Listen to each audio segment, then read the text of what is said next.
Hello मेरे प्यारे दोस्तों, कैसे हैं आप लोग। दोस्तों आज के इस वीडियो में हम बात करेंगे म्यूचुअल फंड के बारे में।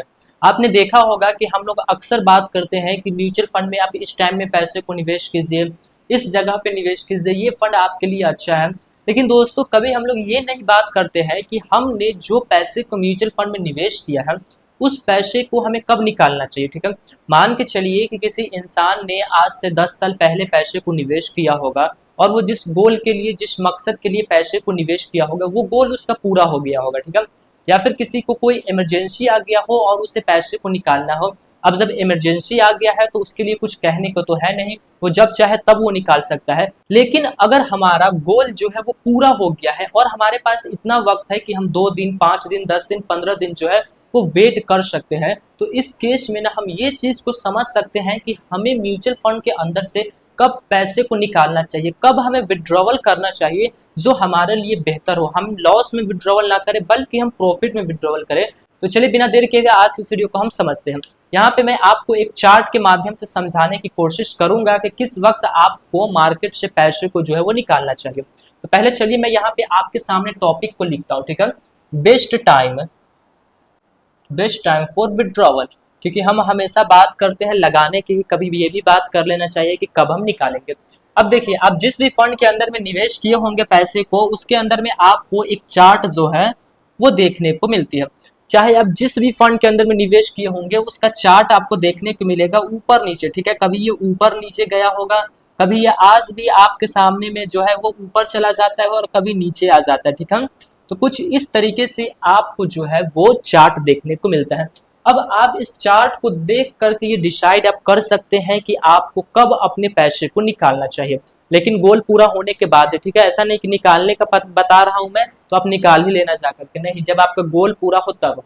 मान के चलते हैं कि अगर हमें अपने पैसे को निकालना है, ठीक है, मान लीजिए कि ये हमारा जो लाइन हो गया ये ए हो गया। ठीक है, और ये जो हमारा लाइन हो गया ये बी हो गया, ए लाइन हो गया, यानी कि ऊपर जो भी ये टच कर रहा है, ऊपर की तरफ जो ये सभी टच कर रहा है ये हमारा ए लाइन होगा। ठीक है, और जो नीचे की तरफ जो टच कर रहा है, जैसे ये नीचे टच कर रहा है, ये नीचे टच कर रहा है, ये सभी जो है वो नीचे टच कर रहा है, तो ये सभी क्या हो गया, हमारा बी लाइन हो गया।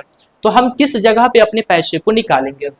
जो लाइन जब ऊपर रहती है इसका मतलब ये है कि मार्केट अभी अच्छा परफॉर्मेंस कर रहा है और लोगों को अच्छे रिटर्न्स अभी तक बना करके दिया। लेकिन जब वही नीचे डाउन आपको देखने को मिले, ठीक है, ये जब नीचे आ गया तो इसका मतलब क्या है कि अभी जो है वो मार्केट में लॉस चल रहा है। और ये लाइन जब ऊपर जाता है तो इसका मतलब ये रहता है कि मार्केट अभी बहुत अच्छा कर रहा है।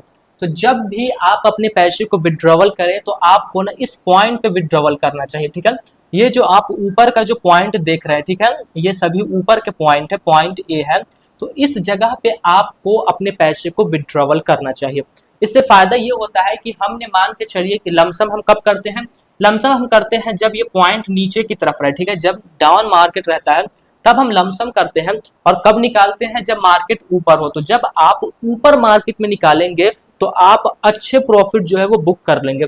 और आप देखेंगे तो महीने में 2 बार 3 बार आपको ऊपर नीचे देखने को मिलता है, और उसमें ऐसा भी वक्त आपको मिलता है जहां पे आपके लिए लमसम करने का सही वक्त हो, जब मार्केट गिरा हुआ हो, और ऐसा भी वक्त आपको देखने को मिलता है जब आपको पैसे की जरूरत है तो आप निकाल भी सकते हैं। ठीक है, तो आप इतना मान के चलिए कि आपको जब भी पैसा विड्रॉवल करना है मार्केट से, फंड से, तो जब मार्केट जो है वो अच्छा परफॉर्मेंस कर रहा होगा उसी वक्त आपको पैसे को निकालना है।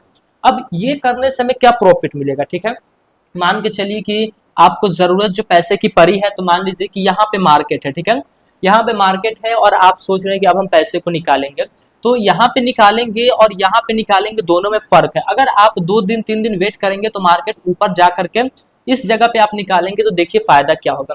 आप देखेंगे कि एक दिन में आपको 1% का भी लॉस देखने को मिलता है और 1% का प्रॉफिट भी देखने को मिलता है। तो मान के चलते हैं कि हमारा 1 करोड़ रुपया है। ठीक है, 1 करोड़ रुपया हमारा पोर्टफोलियो है जिसको हमको विड्रॉवल करना है। तो अगर हमने यहाँ पे विड्रॉवल किया तो नॉर्मल है कि जब हमने चाहा तब विड्रॉवल कर लिया। लेकिन अगर मान लीजिए कि हमने टॉप पे विड्रॉवल किया है, और टॉप पे विड्रॉवल करने से अगर हमको 1% का भी एक्स्ट्रा मिल गया, ठीक है, 1% का भी एक्स्ट्रा रिटर्न्स मिल गया, या फिर 2% का भी एक्स्ट्रा रिटर्न्स मिल गया, तो आप समझ रहे हैं ये कितना बड़ा नंबर है। आपको कहने के लिए ये होगा कि 1% हमको तो साल का तो 30-40% मिल जा रहा है, और ये 1% हम क्या देखने के लिए जाए। अगर आपकी वैल्यूएशन जो है वो 1 करोड़ रुपया है, तो अगर आपको 1% ज्यादा मिल जाता है, मतलब ये कि आपको 1 लाख रुपया जो है वो ज्यादा मिल रहा है, ठीक है, 1 लाख रुपए के वैल्यू को समझिए। और अगर आपको 2% उस वक्त ज्यादा मिल जाता है, तो मतलब ये कि आपको 2 लाख रुपया जो है वो आपको ज्यादा मिल जाता है। तो क्या हमें दिक्कत है 2 दिन, 4 दिन, 5 दिन रुकने से? अगर हमको 1 लाख, 2 लाख रुपया मिल रहा है, तो क्यों ना हम मार्केट जब टॉप पे रहे तभी हम विड्रॉवल करें। तो ये चीज आप इससे समझ सकते हैं कि जब मार्केट आपको टॉप पे देखने को मिले, उसी वक्त आपको म्यूचुअल फंड के अंदर से पैसा को विड्रॉवल करना है, अगर आपका गोल पूरा हो गया है तो ये छोटी सी जानकारी मुझे केवल बस आपको देनी थी, क्योंकि हम लोग हमेशा बात करते हैं कि लमसम कब करें, लमसम कब करें, लमसम जो नीचे ही किया जाता है, लेकिन आज हमने ये भी आपको बता दिया है कि विड्रॉवल कब करें। लेकिन मैं आपको एक चीज में बता दे रहा हूँ, ठीक है, आप तभी पैसे को विड्रॉवल कीजिएगा जब आपको पैसे की ज्यादा जरूरत हो, या फिर आपका कोई गोल पूरा हो गया हो, आपने जिस मकसद से पैसे को निवेश किया है वो मकसद पूरा हो गया है, तभी आप पैसे को विड्रॉवल करें। वरना अगर आप म्यूचुअल फंड के अंदर में रहने देते हैं तो यहाँ पे आपको काफी अच्छा रिटर्न्स जो है वो बना करके मिलता है। और सबसे बड़ी बात कि यहाँ पे कंपाउंडिंग का पावर हमें देखने को मिलता है। तो मैं आशा करता हूँ कि आपको ये छोटी सी जानकारी पसंद आई। अगर वीडियो पसंद आई, वीडियो को लाइक कीजिए और चैनल को सब्सक्राइब कीजिए, ताकि इस तरीके की आपको इन्फॉर्मेशन जो है वो मिलती है। फिर मिलेंगे दोस्तों एक नए वीडियो में, तब तक के लिए जय हिंद, जय भारत।